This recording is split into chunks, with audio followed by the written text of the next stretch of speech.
जटिल समस्या हो या भाग्य बाधा हो, व्यापार, नौकरी, शादी की समस्या, करियर की चिंता हो या वैवाहिक जीवन में हो सुख का अभाव, पाइए अपनी समस्त ज्योतिषीय तथा वास्तु समस्याओं का सरल, चमत्कारी, प्रभावशाली समाधान। एक जाना माना और विश्वसनीय नाम, आचार्य पंडित श्री वैभवनाथ शर्मा जी, काशी के 400 वर्ष पुराने प्रतिष्ठित और अंतरराष्ट्रीय ख्याति प्राप्त राज ज्योतिषी परिवार की 8वीं पीढ़ी के ज्योतिषी और वास्तु शास्त्री आचार्य पंडित श्री वैभवनाथ शर्मा जी के द्वारा व्यक्तिगत या फिर फोन पर अपॉइंटमेंट लेने के लिए कॉल करें 9818-300-146, 9990-724-131 या फिर ईमेल करें sharma.vaibhav@gmail.com पर। फिलहाल यहाँ वक्त एक छोटे से ब्रेक का हो गया है। ब्रेक के बाद जानेंगे आज का महा उपाय, तो बने रहिए हमारे साथ।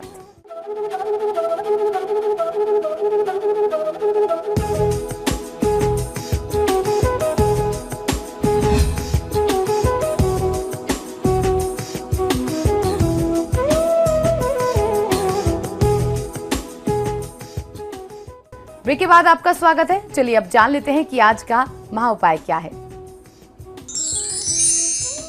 जी बिल्कुल, आज के महा उपाय में हम लोग चर्चा करने वाले हैं राशि रत्नों के बारे में। जी हाँ, जेम स्टोन से कैसे आपका भाग्य बदल सकता है और कुंडली द्वारा रत्नों का चयन करने के लिए क्या क्या नियम, क्या क्या सिद्धांत हमारे धर्मशास्त्रों में बताए गए हैं, उनसे जुड़ी हुई प्रमुख बातें, प्रमुख नियम मैं आपको बताने जा रहा हूं। क्रियाशीलता प्रकृति के जीवन का गहनतम रहस्य है। जो वस्तु इस संसार में सक्रिय नहीं होती वे शीघ्र ही नष्ट हो जाती है।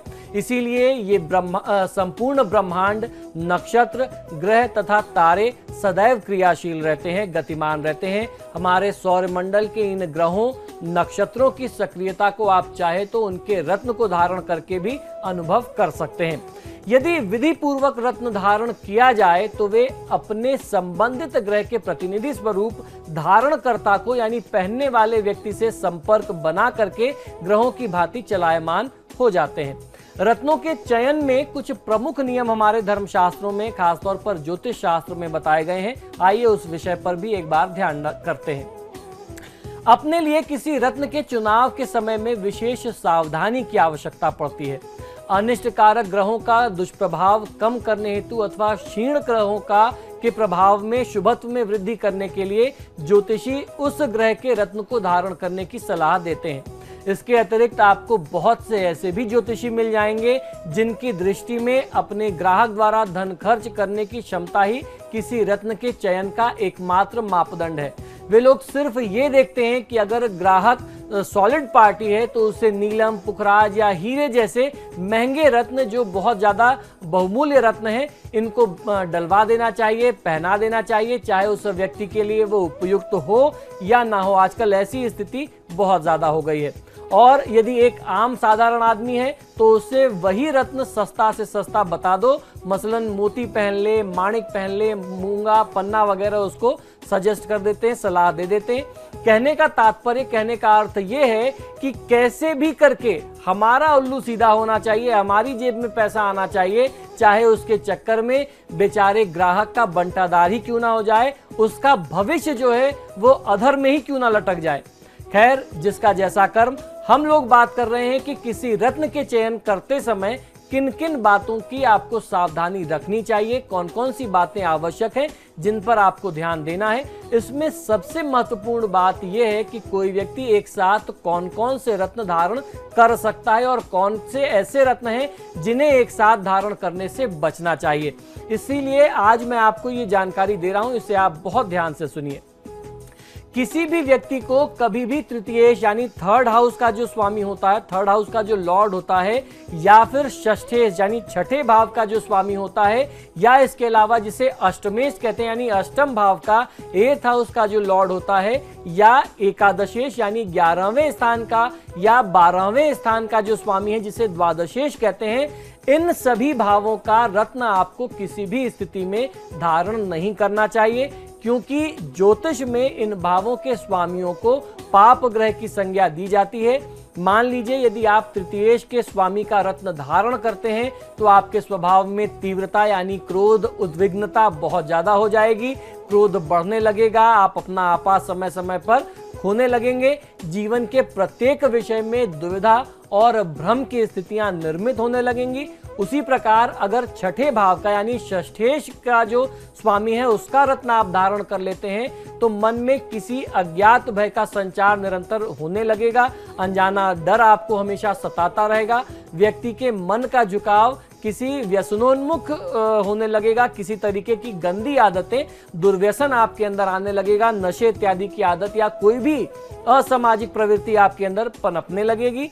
अष्टमेश यानी अष्टम भाव के स्वामी का रत्न यदि आप धारण कर लेते हैं तो इससे भाग्य में, उन्नति में आपको अवरोध की स्थिति का सामना करना पड़ेगा, अनैतिक विचार आपके अंदर जन्म लेने लगेंगे और धर्म यानी धार्मिक क्रियाकलापों से, पूजा पाठ, धर्म इत्यादि से विरक्ति का भाव आपके मन में आने लगेगा।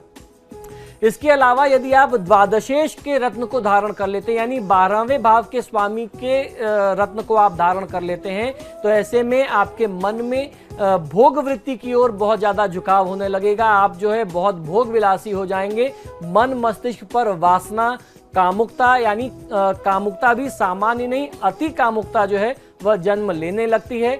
धन का व्यर्थ भाव होने के साथ, व्यय भाव होने के साथ ही किसी प्रकार के दंड की आशंका भी, सरकारी पक्ष से कोई विघ्न बाधा आ जाए आपके काम में, आपके जीवन में, ऐसे भी लक्षण आपके लिए बनने लगेंगे। किसी भी ग्रह के विरोधी रत्नों को कभी भी नहीं धारण करना चाहिए, जैसे कि माणिक्य के साथ नीलम या हीरा नहीं धारण करना चाहिए। ऐसे इसी तरीके से मोती के साथ मूंगा, नीलम, हीरा, पन्ना, गोमेद, लहसुनिया, पुखराज के साथ हीरा, पन्ना, गोमेद और मूंगा इत्यादि इनको एक साथ धारण करने से बचना चाहिए। बिना जन्म कुंडली या फिर हस्तरेखा की जांच के कराए हुए भी कोई भी प्राकृतिक रत्न जो नेचुरल जेम स्टोन्स होते हैं उन्हें धारण करने से बचना चाहिए। ऐसा आपको कभी भी नहीं करना चाहिए। सिर्फ अंदाजे, अक्सर लोग क्या करते हैं नाम राशि के आधार पर रत्न धारण कर लेते हैं, ऐसा बहुत गलत होता है। जब तक आप कुंडली से अपने ग्रहों को ना चेक करा लें तब तक आप रत्न धारण मत करिए।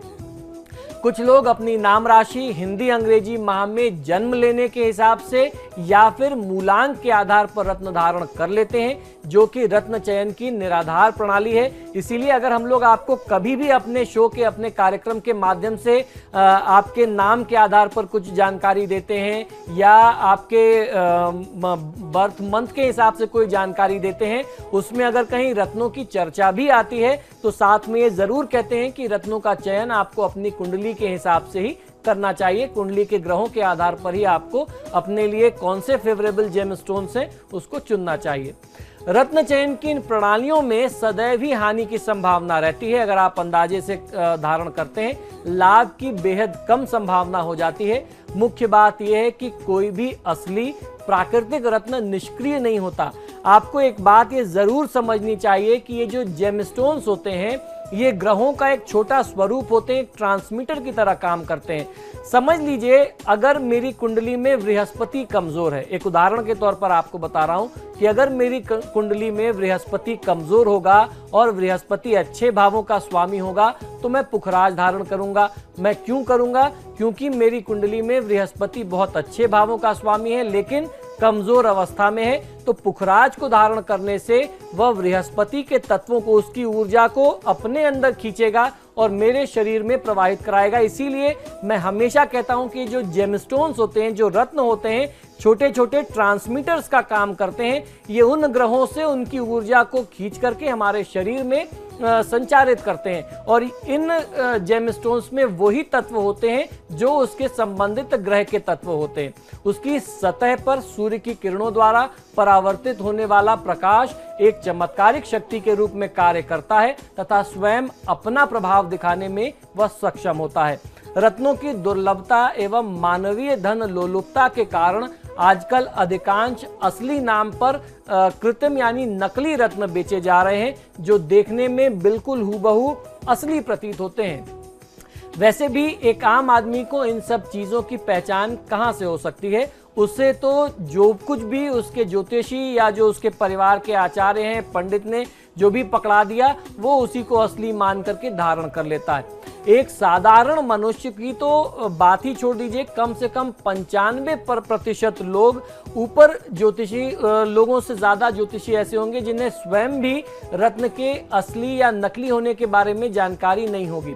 बस व्यापारी से जो खरीदा सो आगे बेच दिया। इसीलिए इच्छुक व्यक्तियों को ग्रहों के अनुसार असली रत्न का ही उपयोग करना चाहिए, भले वो सस्ता ही उपरत्न क्यों ना हो। उपरत्न भी असली आते हैं, तो आप उपरत्न भी अगर पहनते हैं, आप ज्यादा महंगे नहीं अफोर्ड कर सकते, तो उसे भी आप असली पहने। और आजकल लैब टेस्टिंग की जो फैसिलिटी है, उस सुविधा का आपको लाभ लेना चाहिए।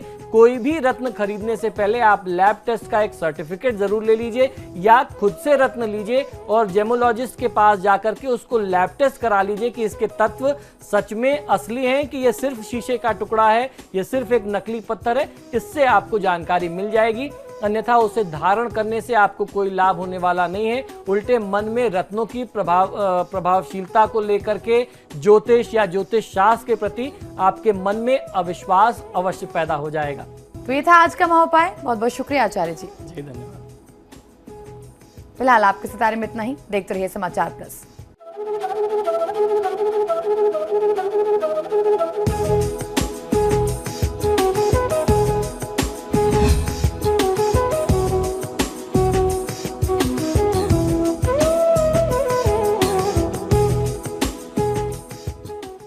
जटिल समस्या हो या भाग्य बाधा हो, व्यापार, नौकरी, शादी की समस्या, करियर की चिंता हो या वैवाहिक जीवन में हो सुख का अभाव, पाइए अपनी समस्त ज्योतिषीय तथा वास्तु समस्याओं का सरल, चमत्कारी, प्रभावशाली समाधान। एक जाना माना और विश्वसनीय नाम, आचार्य पंडित श्री वैभवनाथ शर्मा जी।